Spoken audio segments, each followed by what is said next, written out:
자, 오늘은 남북국의 발전과 변화 부분을 배워보도록 합시다.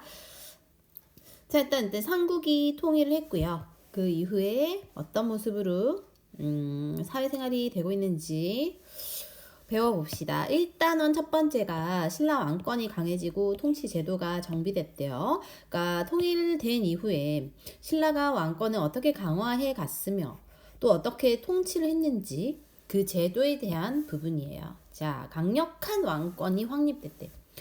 삼국 항쟁이 한창이던 7세기 중반 김춘추는 김유신의 후원 등에 힘입어 왕위에 올라 태종무열왕이 되었어요. 누가? 김춘추가 태종무열왕. 태종무열왕은 유교 정치 이념을 수용하여 통치 체제의 기초를 마련하고자 하였다. 뭐를? 유교 정치 이념. 그래서 이제 유교라고 하는 것은 확대할게요. 왕한테 충성한다. 인, 의, 예 이런 걸 강조하는 사상인데요.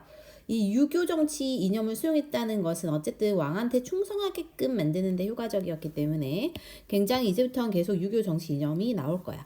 그리고 왕의 비서기구인 집사부 벨표. 무슨 기구? 비서기구. 이 집사부 어떻게 외우냐면요. 집사. 고양이 집사처럼 집사. 왕을 모시는 애들. 그죠? 그러니까 비사지 비서. 비사가 아니라 비서. 의 장관인 시중의 역할을 강화했대요. 누구의 역할? 시중. 시중이 누군데? 집사부 장관. 그러니까 집사 중에 제일 높은 놈이겠지, 그치?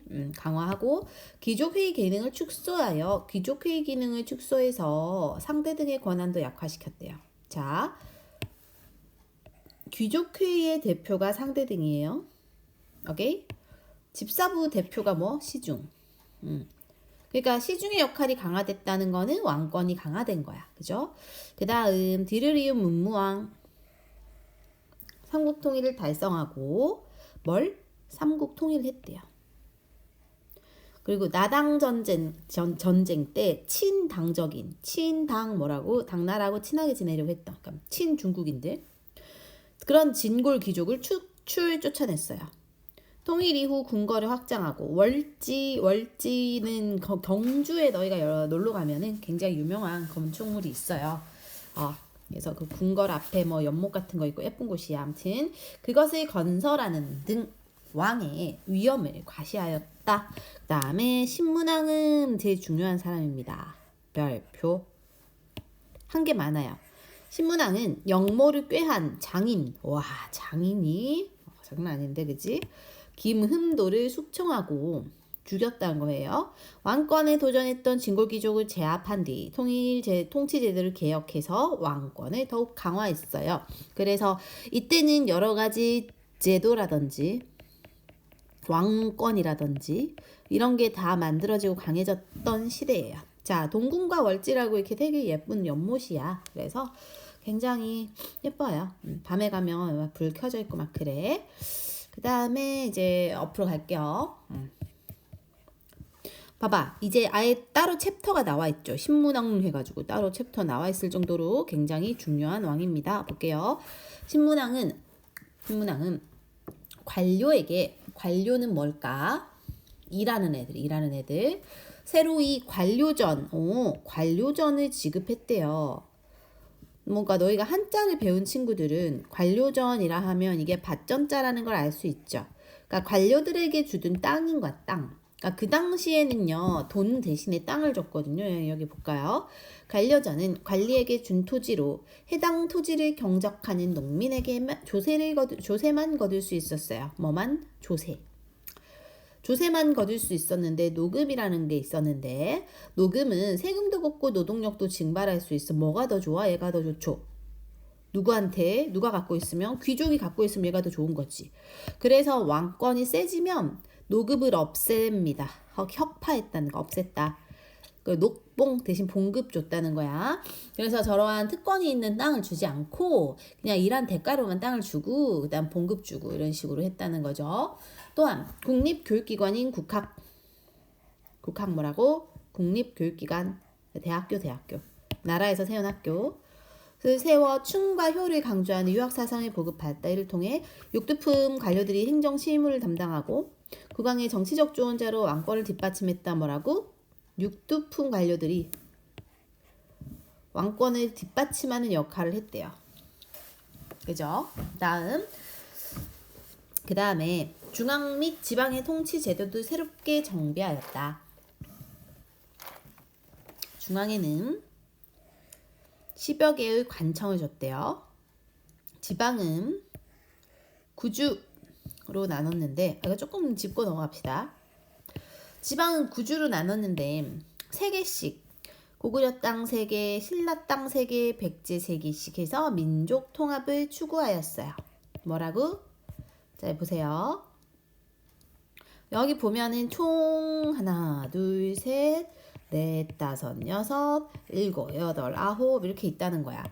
근데 여기가 이제 옛 백제 땅 이만큼이 잠깐만 잘못 묶었어요. 옛 백제 땅, 옛 신라 땅, 옛 고구려 이런 식으로 해서 3개씩 해서 9개로 해서 민족 통합 정책했다는 거예요. 이해되니? 이해되죠? 그리고 그 아래 군과 현을 두었대요. 자, 주 아래에 뭐가 있어? 군과 현이 있어요. 큰 걸로 주가 있고, 말단은 촌이 있어요. 그러니까 이제 느낌 알겠어요. 주가 제일 크고, 안 써도 돼요. 군과 현이 있고, 그다음에 촌이 있다는 거죠. 이렇게. 근데 지방의 유력자인 촌주의 도움을 받아 뭐라고? 촌은 그냥 촌주가 다스렸다네.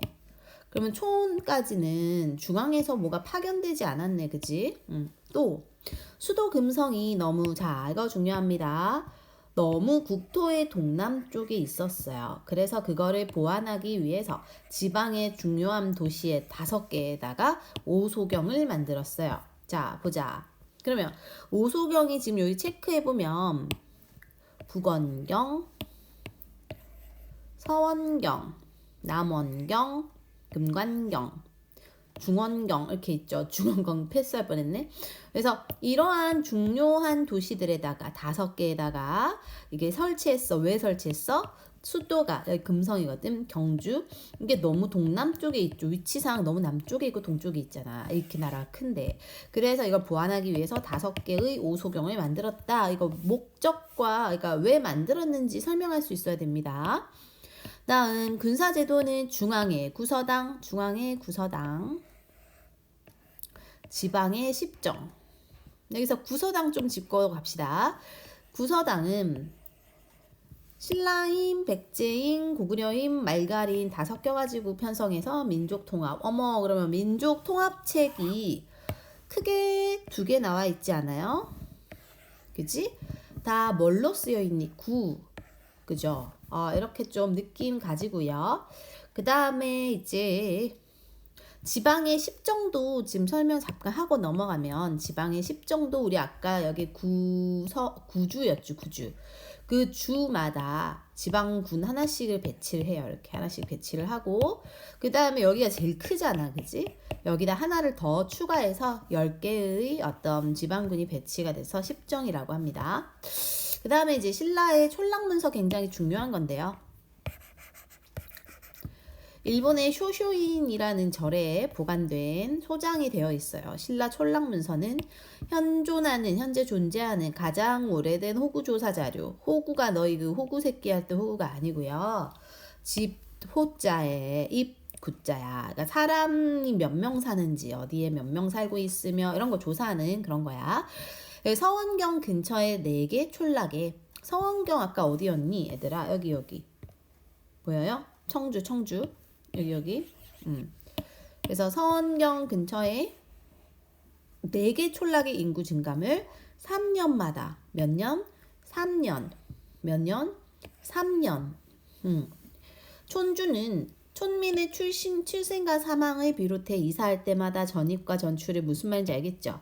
전입 들어오는 거, 전출 나가는 거 파악해서 작성을 했대요. 보면 이제 남자 여자 노비 이렇게 다 세놨고요. 전하고 답이 있어. 전은 얘들아 밭전자잖아. 그럼 답은 뭘까요? 전과 답이 있잖아요. 그죠?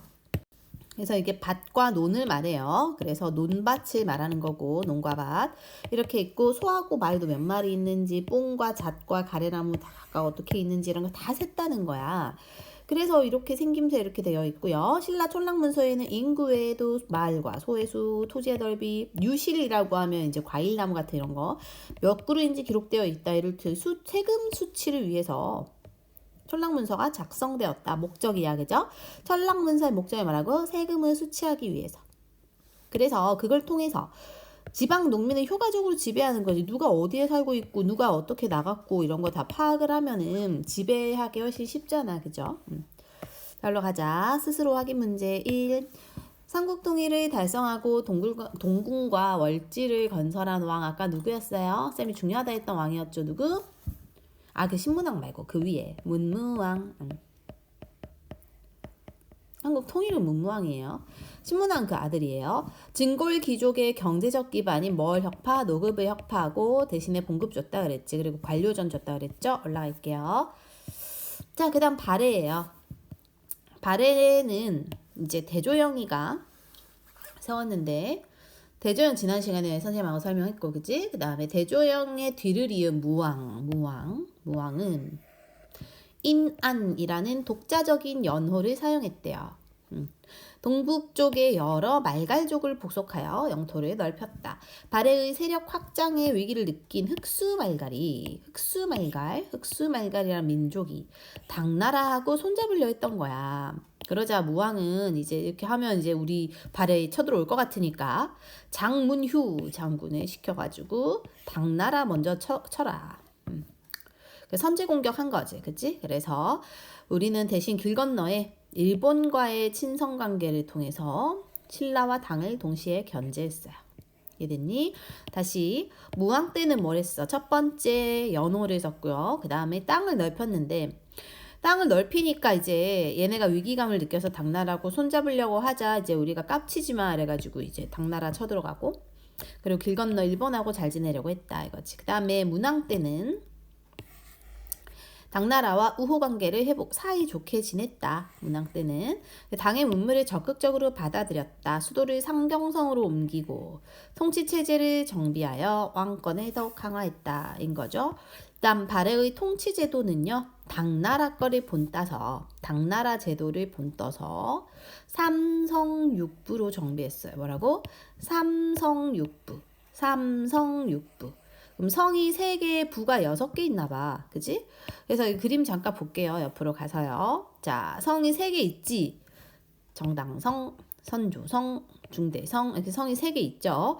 그리고 이제 그 아래쪽에 부가 있는데 부가 그냥 바로 부가 있는 게 아니라 부 위쪽에 좌사정, 우사정 이렇게 나눴네. 그치? 그리고 이름 자체가 충인의 지혜, 신부 이게 이제 너 선생님이 아까 말한 유교 사상들이지. 충성한다, 인내한다, 의롭다, 지혜롭다, 예의를 갖춘다, 믿는다 뭐 이게 다 한자 이름이에요.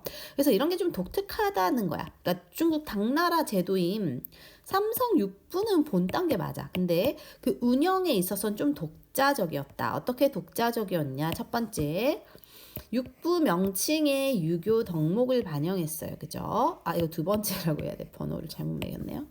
이게 두 번째더라. 두 번째. 첫 번째는 정당성이 육부의 행정의 총괄 누가? 정당성. 정당성이 그럼 뭐였다? 대표.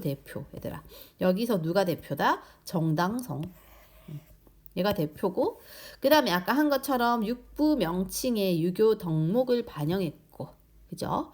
그리고 뭐 좌사정, 우사정 이렇게 나눴잖아. 이런 게 다 좀 독자적이었다. 그리고 아래쪽 수도를 비롯해 행정 중심지에 오경을 두었대요. 오경이라는 걸 두어가지고 넓은 영토를 효과적으로 다스리려고 했고 아까 오소경하고 비슷하네, 그치? 또 교통로와 군사적 요지에 15부 62주 즉 지방행정구역의 구분 5경 15부 62주라고 합니다. 주 아래에는 현이 있었대요. 그래서 주현에는 지방관이 파견되었고 그리고 말갈촌락을 지배했으며 말갈족장이 촌락을 직접 다스리면서 지방간의 행정을 보좌하였대요. 자, 넓어지는 발해 영토에 지금 러시아 지역 근처에 콕샤로프카 성이라는 곳에 여기 이 북한 있으면 블라디보스톡 옆에 이제 오른쪽 위쪽으로 올라가면 이쪽에서 발해의 유적지가 발견이 됐대요. 그래서 원래 러시아 학계에서는 발해 여기까지야 라고 했었는데 여기서 발견되니까 더 위쪽으로 올라갈 수 있다는 거지, 그치? 그리고 이제 이런 성터 같은 게 발견이 되고 온돌 구조 같은 거. 그래서 한국과 러시아 연합 고고 발굴대가 러시아 우수리강 상류 콕샤프카 지역에서 발해 안변부의 관청으로 추정되는 성터를 발견해가지고 온돌 시설이라든지 토기 같은 거 발견됐기 때문에 발해 영토가 어디까지인가 뭐 이런 얘기가 나오고 있다. 뭐 이런 거예요. 됐고요. 너희가 뭐 그럴 거 아니야? 선생님 이게 어떻게 발해 건지 어떻게 알아요? 이제 발해에서 우리가 그 전에 발견됐던 여러 가지 뭐 도읍지나 궁성에서 발견되는 그런 형식 중에 이렇게 온돌 양식이 이 한자 모양이 많았어요. 이게 한자 모양이거든. 그래서 이게 발견되니까 이거 그 발해구나. 이거 바로 추정이 된다는 거죠. 넘어갈게요. 자, 그래서 발해는 고구려 유민이 중심이 되고 말갈족이 힘을 합쳐 세운 나라였어요. 지배층에는 왕족인 대씨와 고씨 등 고구려계가 많았지만 지배층은 고구려계, 말갈족도 좀 있었고 피지배층은 거의 다 말갈족이었다. 이렇게 이제 섞여 있었던 나라다 이거지. 그래서 우리가 추정하는 발해의 영토는 이 정도. 우리 아까 지도에서 봤던 러시아 그 영토 발견됐던 게 이쪽이란 말이야. 그래서 요쪽. 그래서 여기까지도 무조건 있었겠다 이렇게 추정을 하는 거지. 그리고 이제 다시 가셔서 발해의 번영과 멸망이에요. 발해는 문왕이 죽고 나서 네 분이 발생했대. 혼란에 빠졌으나 선왕이 선왕 정치적인 안정을 이루었다. 선왕은 대부분의 말갈족을 복속하고 요동으로 진출하였으며 남쪽으로는 대동강과 원산 많은 경계로 신라와 국경을 맞대는 등 최대의 영토 확보. 그래서 전성기였어. 이때 전성기 써놓을까요? 이때 전성기였기 때문에 이때 이제 별명이 하나 붙어. 해동성국이라는 바다 동쪽에 융성한 나라라는 별명을 가진 나라가 됩니다. 근데 이제 9세기 말부터 다시 내분을 겪은 발해는 거란족의 침략을 받아 멸망했대요. 거란족이 멸망시켰네. 926년. 이후 발해 유민은 고려로 망명하거나 옛 발해 땅에서 정한국 등을 세워 발해의 부흥을 꾀하였으나 모두 실패하였다입니다. 된 것 같아요. 그래서 발해 이거 좀 중요한 겁니다. 이거 별표 좀 할까요? 발해의 고구려 계승의식. 발해는 스스로를 고구려계라고 얘기를 했거든. 그리고 기록에도 있어요. 첫 번째, 구당서라고 하는 당나라에서 발견된 이제 당나라 책인데 거기에도 대조영은 본래 고구려의 별종이다. 고구려인이다라는 거지. 그리고 신라의 책 신라고기에는 옛 고구려 장수였던 조영은 성이 대씨인데 이런 말이 있는 거지. 고구려 장수. 남은 군사를 모아 태백산 남쪽에 나라를 세우고 그걸 발해라고 하였다라고 되어 있다. 그리고 또 다른 자료에서는 발해 왕이 일본에 보낸 외교 문서에 자기 스스로 나는 고려 왕이다. 그리고 일본도 인정해서 고려라고 불렀다는 거죠. 그래서 이제 이러한 여러 가지를 근거로 우리는 발해가 고구려를 계승했다라고 하는 거 정리 한번 해볼까? 저기 나와 있는 구당서라는 책과 신라고기라는 책에서 그리고 여기 일본에 못 간 여기에 기록된 게 대조영은 어디 출신? 고구려 출신이다 라는 게 기록되어 있고 그리고 일본과 주고받던 외교 문서에 스스로를 고려왕 이다 라고 칭함. 이런 거에 통해서 주변국들도 이런 거 인정하고 있었구나 라는 겁니다. 더 조사하자면 고구려의 대표적인 양식이 온돌 양식이거든요. 그리고 무덤에 있어서 모주림 천장 구조. 모주림 천장 구조가 뭐냐면 이렇게 천장이 이렇게 있잖아. 그럼 여기에 정사각형 이렇게 계속 모를 줄여 나가는 거 이런 식으로 했던 거고. 그거 말고도 뭐 기와장이라든지 치미라든지 치미는 이제 그 기와 끝에 집이 이렇게 있으면 이런 데 이렇게 꾸며 놓는 걸 말하는 거거든. 아무튼 이런 게 다 고구려하고 유사하다. 뭐 이런 말이 있습니다. 자, 내려가자. 대조영의 뒤를 이어 즉위했으며 장문휴를 시켜 당의 등주를 공격한 왕은 무왕이에요. 싸울 무자를 씁니다. 선왕 이후에 별명 있었지. 뭐더라? 해 같은 동 쪽에서 성 공한 나라 해동성국입니다. 자, 그래서 발해의 수도가 이제 마지막으로 옮겼던 게 상경성인데 상경성은 당나라 수도와 비슷한 수도의 모양을 하고 있는 계획 도시였어요. 그래서 보면은 그 당시에 이렇게 도로가 착착착착착착 이렇게 되어 있었다는 거지. 바둑판 형식으로. 이걸 이제 주작대로라고 해가지고 이 형식 자체가 굉장히 그 당나라에 영향을 많이 받은 거다라고 하고, 그래서 그 주작대로를 건설하고 바둑판 눈금처럼 되어 있는 이런 도시 계획이 당나라의 장안성을 모방한 것이고, 그래서 상경성이 장안산 다음으로 큰 도시였대요. 아까 우리가 말한 침이라는 게 이제 지붕 끝에 꾸며놓는 거. 그 다음에 이제 기와가 이렇게 짐승 모양으로 되어 있어서 이게 막 악귀를 쫓는 기능을 하고 뭐 그랬대요. 이런 게 다 고구려의 영향을 받았다. 그리고 주춧돌이 여기 지붕을 말하는 건데, 이런 지붕 끼워놓는 주춧돌. 그 장식품에도 이제 녹색 유약을 바르고 이런 식으로 조립이 좀 되어 있었다. 그래서 상경성 평면도를 통해서 우리가 알 수 있는 발해 도시의 특징은요. 무슨 도시였어? 계획 도시였어요. 그리고 북쪽에는 황제의 성을 배치하고, 그림 다시 보면 북쪽에는 여기 황성이 있어. 궁성하고 황성이 있잖아, 그치? 그 남쪽으로 쭉 주작대로가 있는 거야. 이런 특징을 갖고 있다. 이런 건 안 해도 될 것 같아요. 얘들아, 하품이 나오네.